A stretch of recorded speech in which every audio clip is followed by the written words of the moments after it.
Hi everybody, it's Mark Mazzatenta. I'm here to help strengthen your guitar skills and your theory skills because today's video is kind of a longer breakdown of how I would improvise over a song. In this case, the song called Stella by Starlight, which is in the jazz world. It's a standard that's played a lot. So I've played it a lot, but the great thing about improvising is that it's different every time I play it. So you're going to hear me unscripted, improvising over this tune. Now, if you're improvising on a song that may not be jazz, or maybe it doesn't have as many chords as this, that's fine. I think you can still apply a lot of the things that you're about to hear. So let me just show you what this looks like. If you look at the typical fake book version of Stella by Starlight, it looks like that. So that's what I'm working with. Later on, you're going to see the same chart, but with some colored codes there telling you a little bit something specific about the harmonies. So let me just play the tune, kind of just the bare bones, and you'll hear what it sounds like.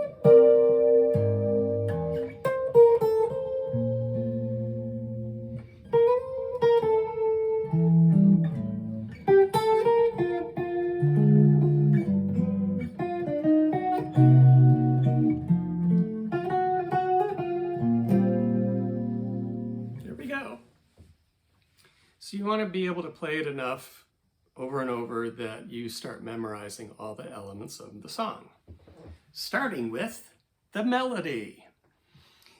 So if you're looking at a fake book and you're seeing the melody written out, just a little fact here, probably about 90% of the time, you're going to bump that melody up an octave from where it's written. So in the fake book, this melody's written here.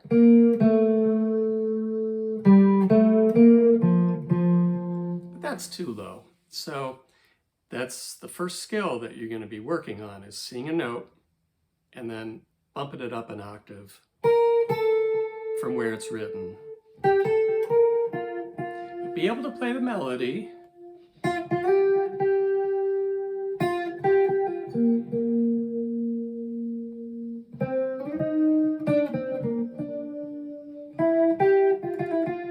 The whole way through by yourself, no backing track, okay, because that's the best challenge. You can do it with a backing track later, but see if you can do it on your own in time and keep your place. Then you got to learn the chord progression. And there's a lot of chords in this song, as you can see. Now there may even be some that you're not familiar with, like minor 7 flat 5. In that case, you're going to have to do a little research, see what some of the common chord shapes are so that you can play the song. Don't be, intimidated by a chord symbol that might be unfamiliar to you. So that's number one about that. And then you might prefer different voicings for the chord symbols. It also depends on, I guess, if you're playing solo or if you're just an accompanying function, maybe in a band, or maybe you're accompanying a singer. Okay, in all of those instances, I'm probably going to play the chords a little bit differently. The smaller the band, the more I have to do. So I'm probably going to play pretty big chords.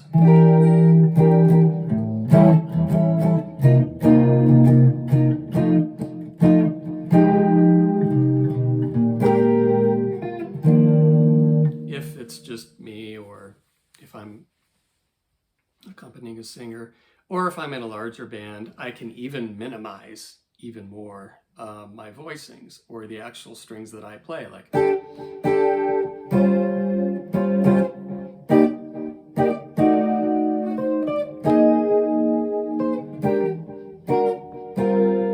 notice that I'm just ditching the bass because someone else is probably going to be handling that in a larger band. Now, so you've got the melody, you've got the chords. Now what you have to do when you improvise, one of the first things I hear, the famous pros say in master classes is start by doing chord arpeggios.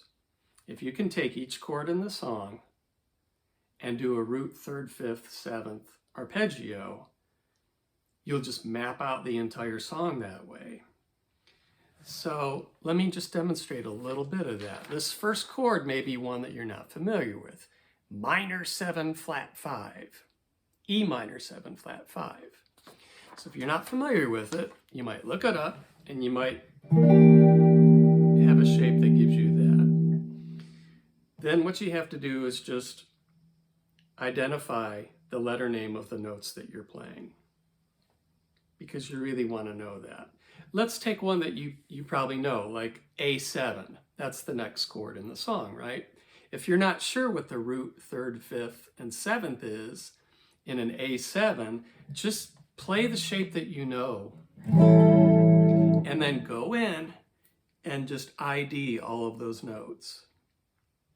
Okay, it's a little bit of a time-consuming homework assignment, but there's a big payoff for doing that. Okay, and then you'll learn to play each chord. That's the E minor 7 flat 5. I just did two sets of them, one in a lower octave and then another octave. Now A7, C minor 7, F7, and you'll go through all the chords in the song that way. And then you'll pick a tempo and play them ascending. You can also play them descending. You can do the same chord ascending and descending, or maybe you ascend one chord and then descend a new chord that comes after it. I'll just do a little bit of that, but all you're doing is you're mapping out each harmony.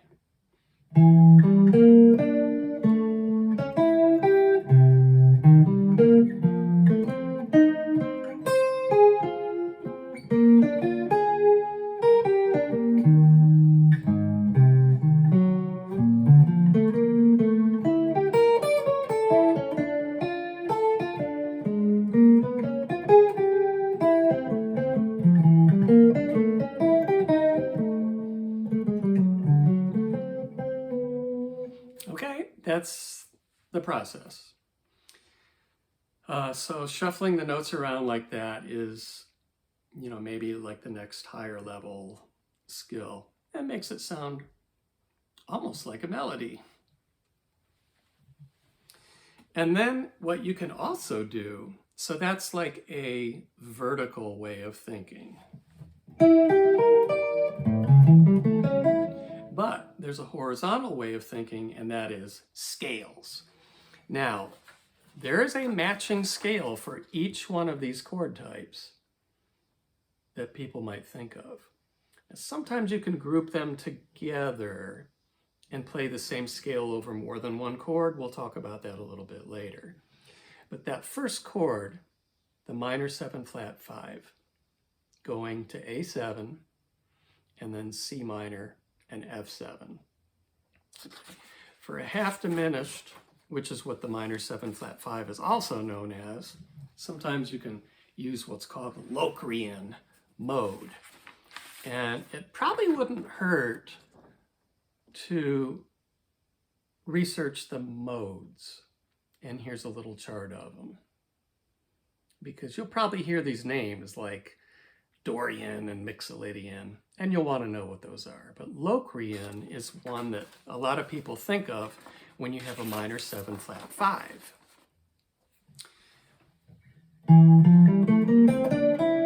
Actually, what I'm thinking of, it's E minor 7 flat 5. If you just go up a half step and think of the major scale, F major, that's really where it's coming from.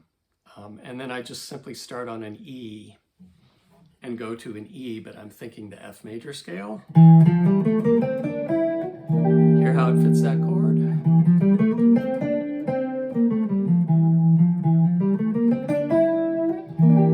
And then A7, you can play Mixolydian. For C minor, you can play C Dorian. For F7, you could play F Mixolydian. For F minor, F Dorian. B flat 7, it's Mixolydian, and for the E flat major 7, major scale. So I went through each chord and I thought of a scale that would match the sound of that harmony. So the more scales you know, the better. And then I'll take some of those ideas and try to put them in time and not try to do too much. That's a lot to think about, but I'll think more scale this way.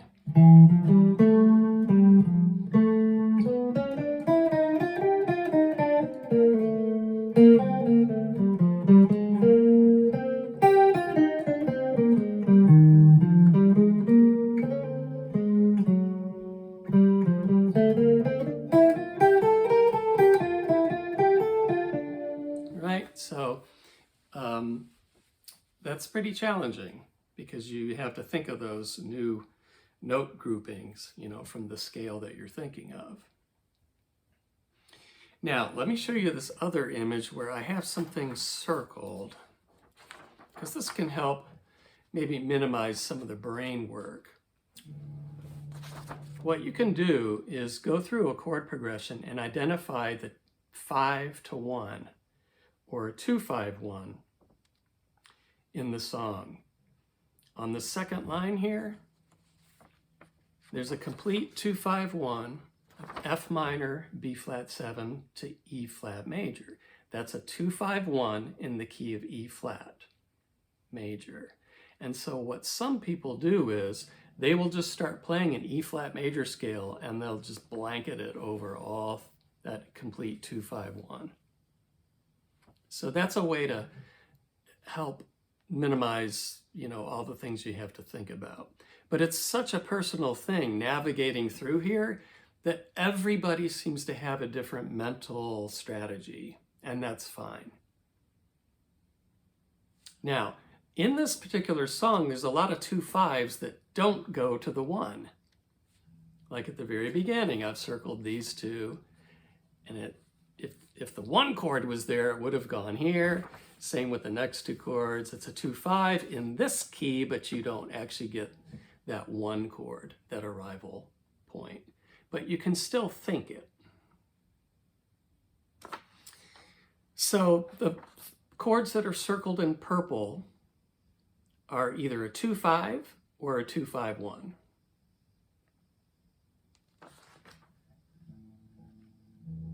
Now, the ones that I have circled in red are kind of chords that kind of stand alone. They're not really part of a 2-5-1, and they're very colorful. I just think about them as separate from the others, and I just try to bring out the colorful tones of those chords, especially like down here where you have the flat 5 so prominent in the melody of that A flat chord. So I'm going to probably bring that out. And the scale that goes with the dominant 7th with a really strong flat 5 like that is called the Lydian dominant. So knowing all that information, scales, arpeggios, and when you go to improvise, you're basically just mixing and matching those ideas. Sometimes you can think more vertical, like the arpeggios. Sometimes you can think more horizontal with the scales. I think when I improvise, I'm just mixing and matching those. And I'm listening for ideas that I can keep going. So you want to try to bring out the differences in the chords as they go by. For instance, the very first two chords have some common tones. That's E minor 7 flat 5 to A7. Notice they both share that G. But one little sneaky thing that moves is the D note in the E half diminished moves a half step lower to the A7. And that's the kind of thing I'd probably play in my solo.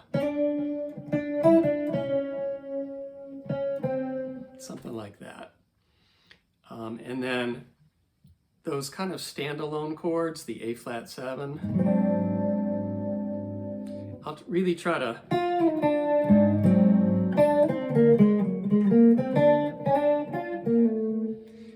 kind of bring out that color tone. So let me play it again.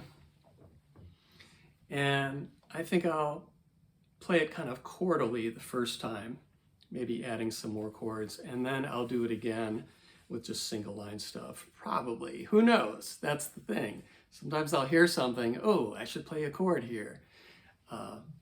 So let's see what happens.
So I went through that a couple of times, and I'm just trying to hear things that are happening, and maybe I'll latch onto something like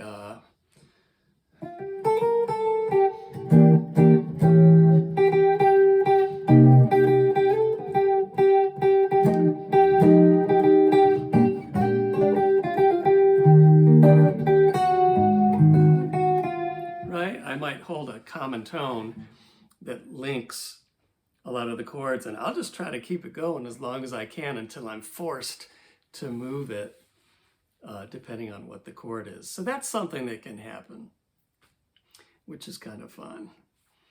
Other ideas. In bar 9, that kind of 4/3 scale degree, I kind of kept that going.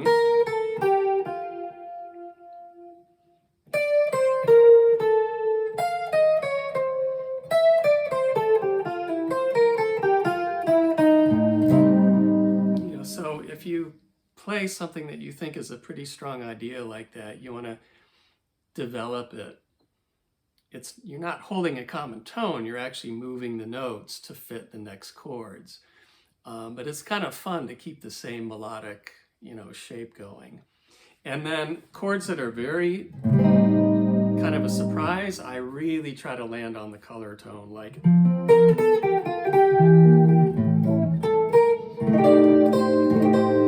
that E flat.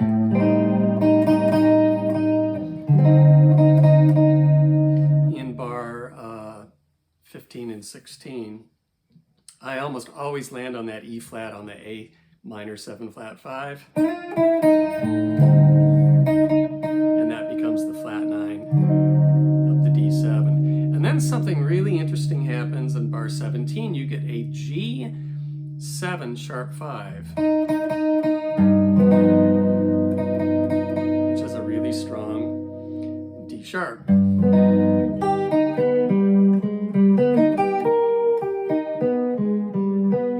So I try to bring that pitch out. You have something that's kind of unresolved, try to bring it out.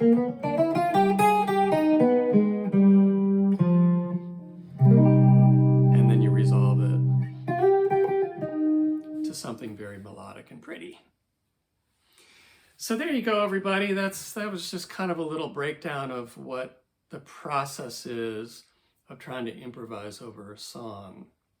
Okay, you have to think about a lot of things, but if you do it over and over again, it gets easier. All right, so do that homework, do that work, because there'll be this great payoff of feeling confident improvising over really almost any song.